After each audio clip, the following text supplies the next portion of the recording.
Hello folks, and welcome to WTAJ Plus's Summer Road Adventure. We are in Bedford today, and it's pretty exciting. We're doing something brand new here, being live only on our website, doing all of our content digitally, thanks to Ansley RV. We've been traveling in what's been kind of like the fifth Beatle, for example. It's been another superstar on this trip, helping us out, kind of being the hub. We're running all of our power off the RV. It's been actually extremely comfortable fitting the 6 or so people we have in there. And putting all the stories together. So it's been really great. Thanks to Ansley RV for doing that. If you notice, we're here at Old Bedford Village. Beautiful place, a lot of history here. And it's really exciting to kind of host our first show here because all of the history of Bedford and tying all of these Bedford stories that we have for you here on this show. This is the great place to do it. So let's bring them in. We have Joy and Dave here. Let's just talk about the importance of a place like this to kind of tell the history of Bedford. That's what we're here for. We want to tell people what the history was of Bedford County.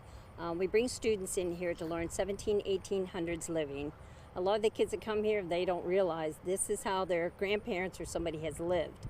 Yeah, everyone now is on their smartphones. It's Fortnite, it's Snapchat, it's all that type of stuff. Right. And we want to educate them on the history. There is a lot of history in Bedford County, and it's lost. They're just not teaching it anymore.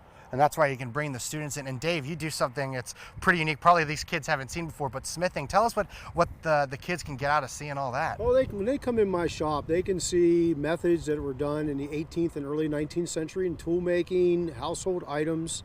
They can learn about how steel and iron was made in the period and how important it was to the fabric of America, the iron and steel that we needed to make things, which eventually evolves into the steel industry in Pittsburgh and stuff. So this is like the beginnings of the history of that here in Bedford County.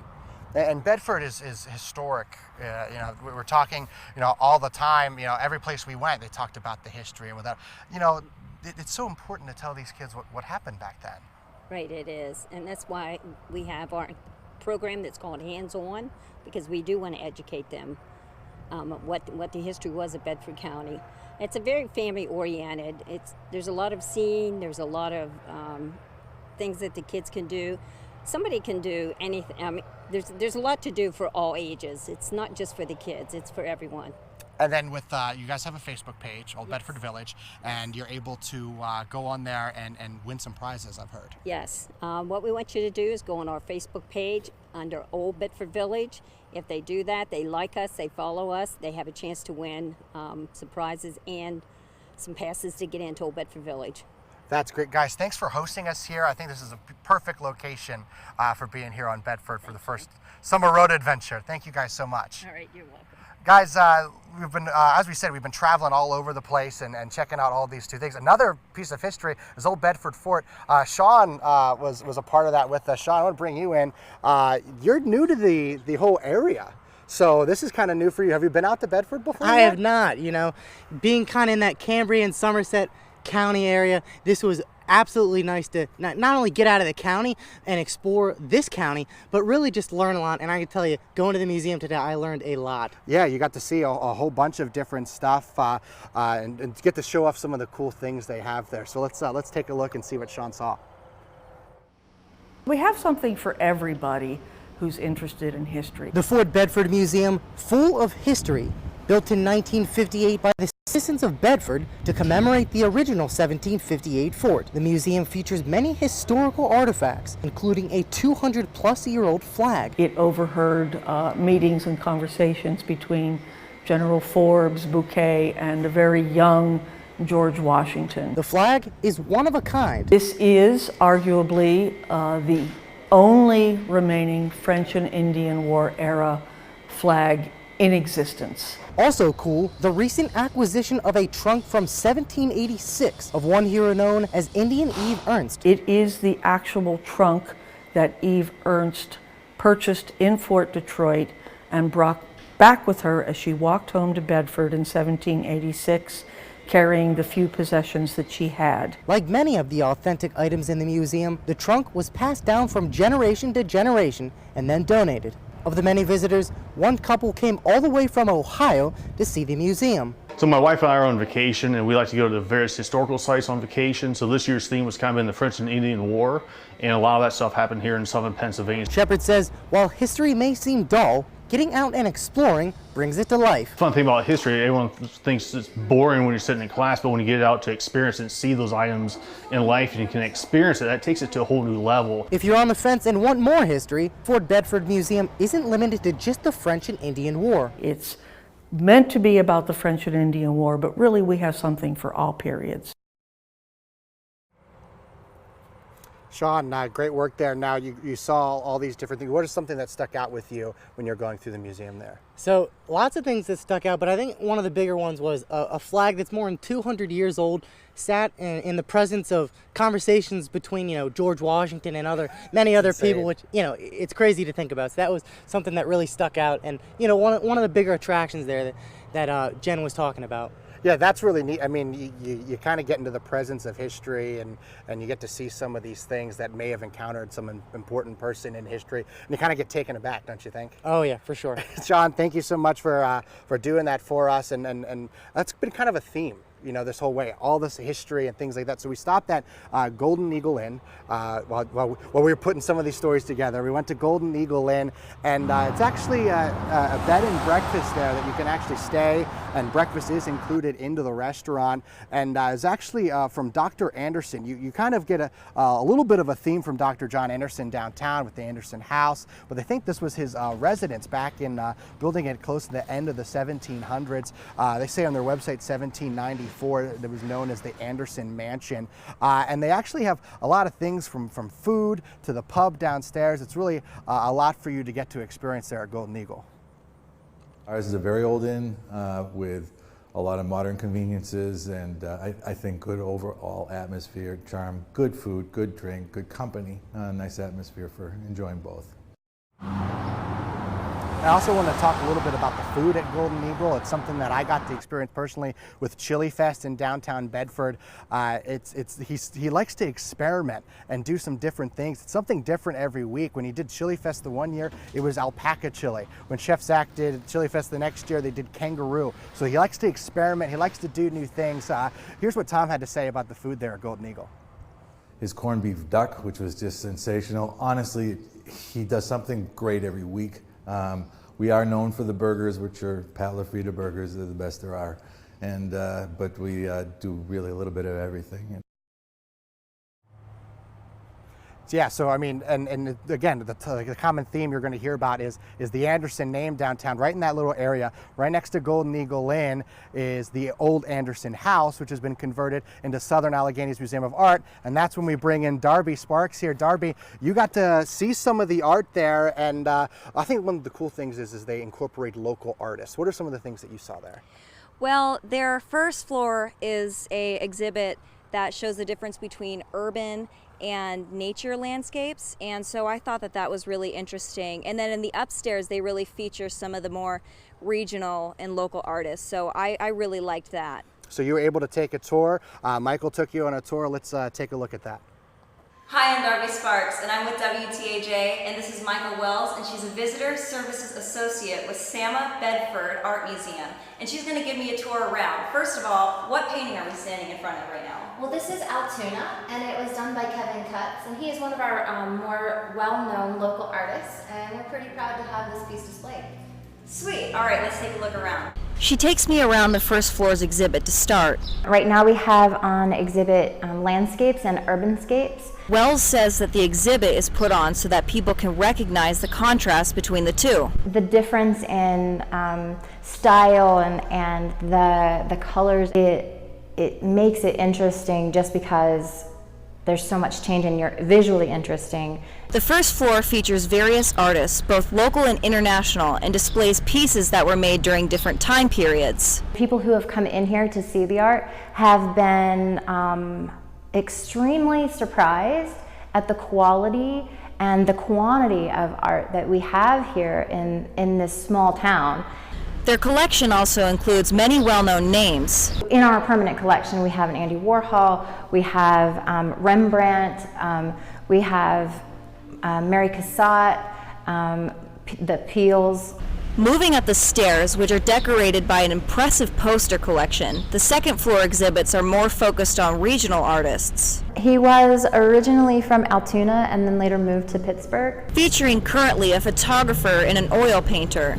He's just kind of combining what he's thinking about. Both of which encourage their audience to put thought into their pieces, which is exactly what Sama's goal is.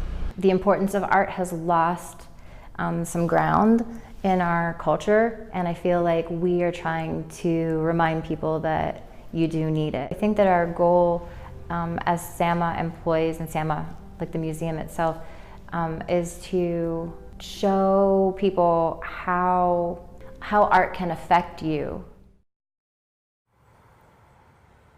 Okay, so Darby, I mean, one of the things that I remember when I took the tour and it first opened was the vault. Did you get to see the vault at all downstairs? I did. I loved the old shoe that was in there. Yes, isn't that cool? So cool. I did a tease for when I was teasing like me being there. I shot it coming out of the vault, and it was kind of weird. I was a little afraid of getting locked in there. They told me that wouldn't happen, but that art in there, isn't it amazing? Some of the local artists and what they can do. Yes, one particular local artist, he made an entire painting and then he would paint over it in black, then scratch it out. And I thought that was really interesting. Yeah, that's an interesting technique because I can't paint anything regardless of scratching it out and things like that. Yeah, not very I'm artistically challenged, I think.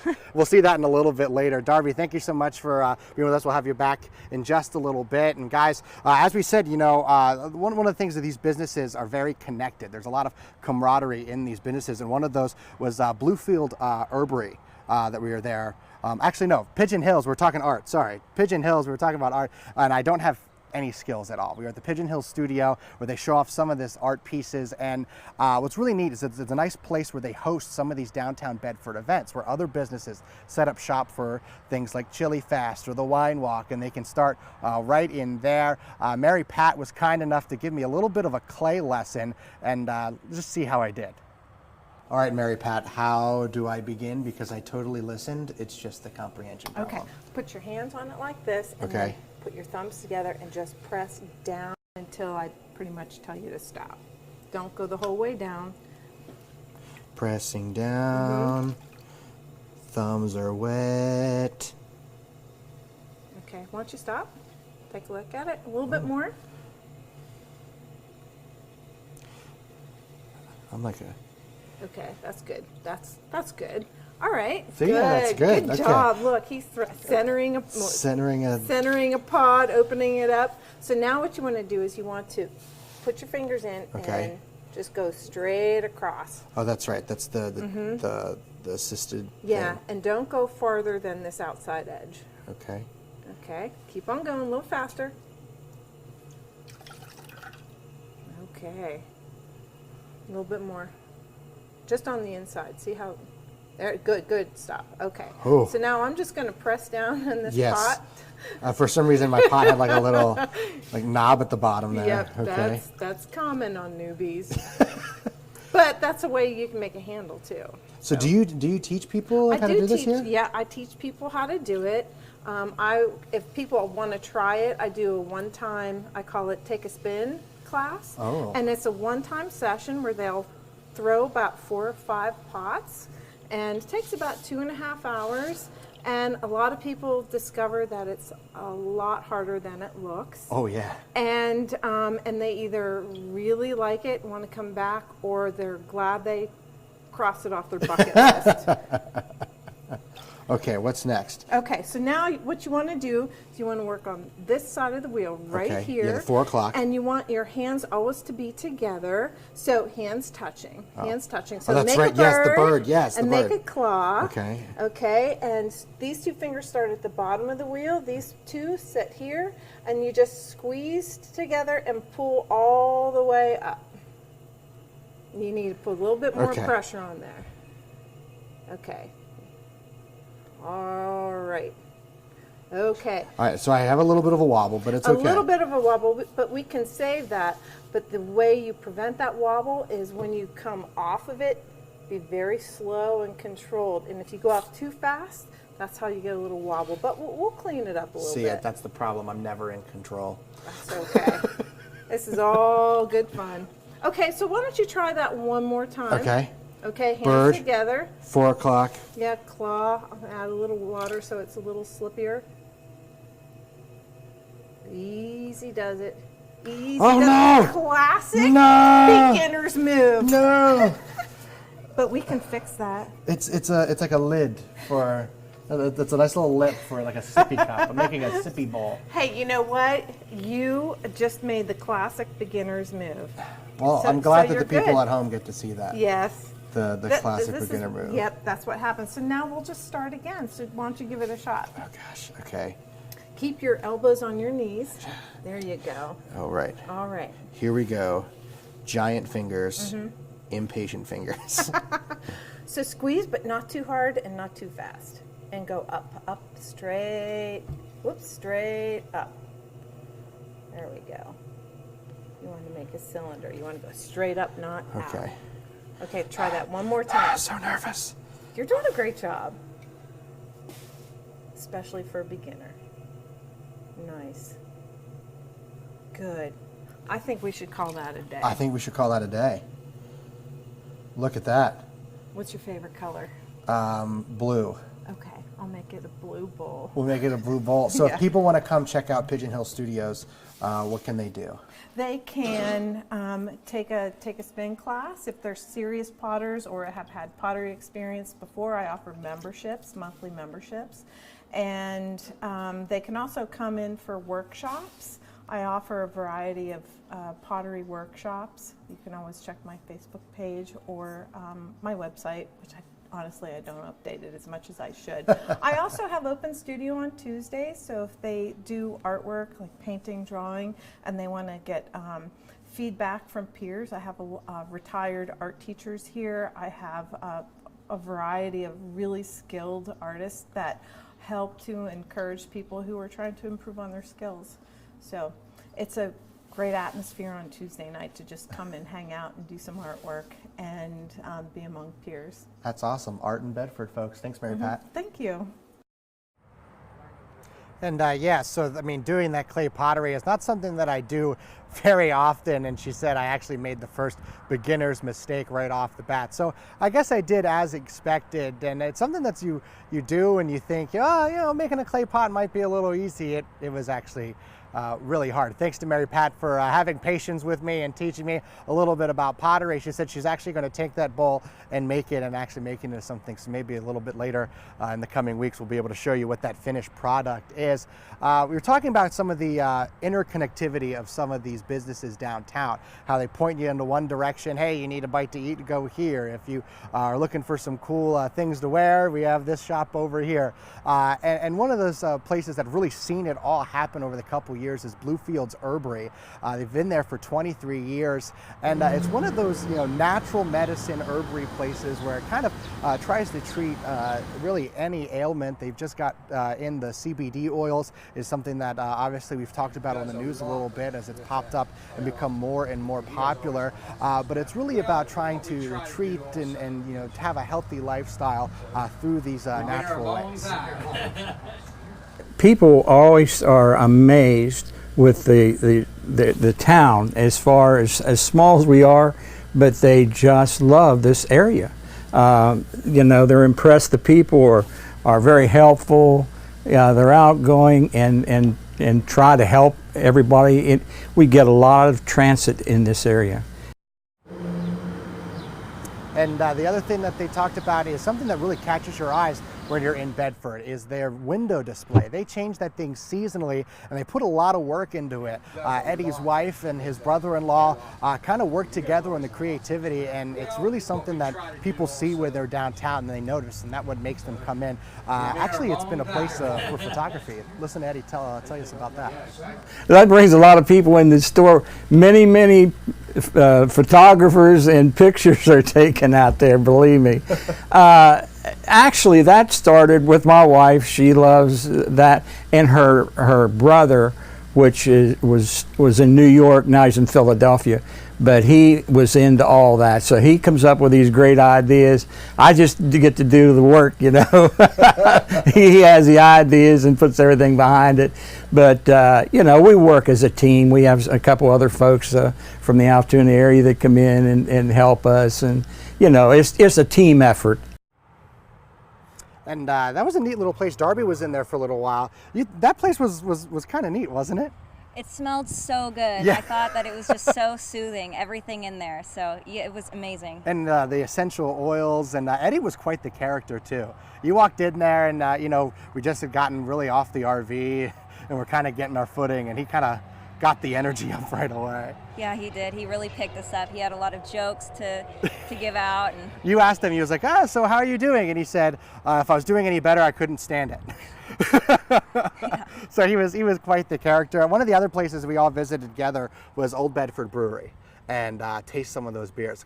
Are you beer drinkers, guys? Beer drinkers? Occasionally. Occasionally? Not too much, but. Not too much? One of the things the lady said was you can really get into any of the beers that they make. And I really liked their dark beer, which I'm not usually a fan of dark beer, but they had chocolate and espresso in it. And I thought that was really interesting. So I like the taste of that. Yeah, and those that chocolate and espresso, it was espresso from Hebrews Coffee right down the street.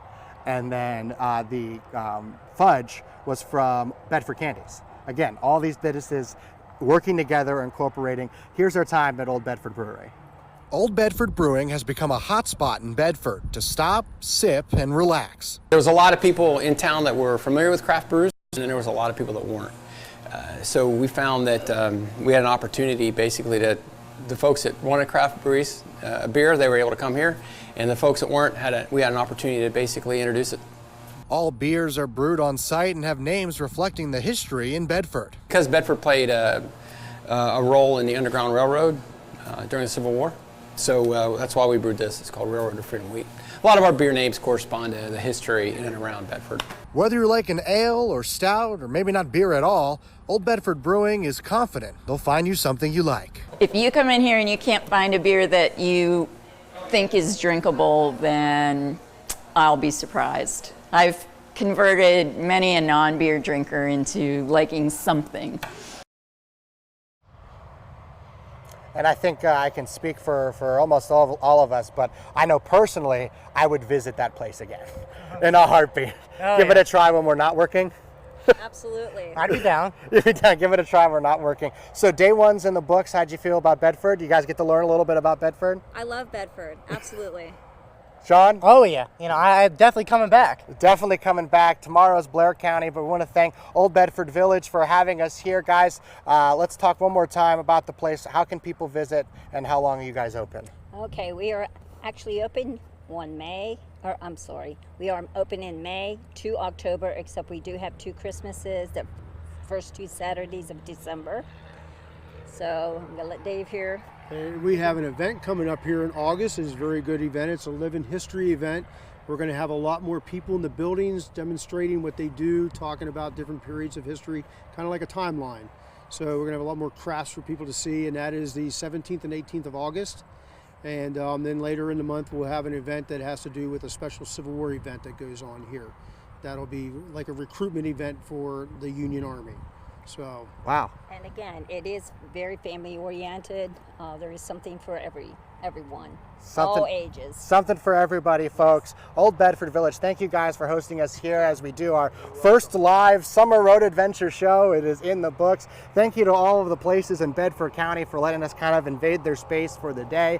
Thank you all for watching, and also a special thanks to Ansley RV for giving us that all-star, that person we needed. That RV, man, has been able to be our workstation, our hub of power. Everything we need is all in there. So thank you to that. And guys, tomorrow we hit up Blair County. We'll be going to the Cove. I'm excited to show these guys the Cove and everything they have to offer. So make sure you tune in on WTAJplus.com. If you feel like you missed anything from today's show or any of the stories, they will be there on WTAJplus.com as well. Follow along on our social media. That is it for us today, folks. We'll see you in Blair County tomorrow. Take care.